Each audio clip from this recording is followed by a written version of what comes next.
Aiko Melendez nililigawan na ni Onemig Bondoc 29 years later. Aiko napanog kung couple na? Mga kachika, 29 years matapos mabasted, mukhang may parang mala romance movie remake sina Onemig at Aiko. At bakit kamo?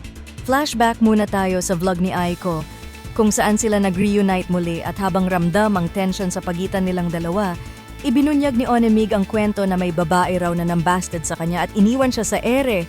At sino ang tinutukoy niya? Ay walang iba kundi si Aiko, na siya na rin mismong umaming guilty.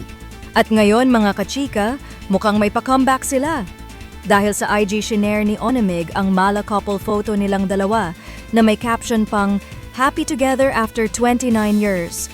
Kung saan nag-react naman agad ang anak ni Aiko sa comment ng "Oh, with matching heart emoji pa na parang boto sa sweater ni mommy." Official na nga mga kachika, after ng 29 years of waiting sila na nga talaga. Pero teka, parang may continuation pa ata ng remake na eto.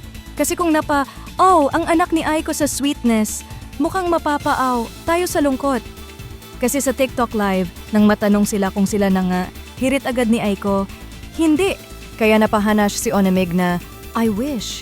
Pero hindi niya pa ako sinasagot na hindi mo lang feels, kundi sabi pa niya, walang artificial na laman. Pero eto pa isang pasabog. This time hopeful naman, kasi tanong ni Aiko, are we bagay? Talaga ba? Should I give him a chance? At natanong rin sila kung baka content lang daw ang sweetness nila. At dyan ang sabi ni Aiko, hindi po kami gagawa ng pelikula nga po. Wala po kaming any project together. At alams naman siguro, tulad ng muling pag-cruise ng landas nila, ilang dekada rin na wala sa showbiz si Onemig. So dagdag pa ni Aiko, it has nothing to do with chismis or whatever. Whew! Grabe naman ang emotional roller coaster ride na yon mga kachika. Kaya ano sa tingin nyo mga kachika?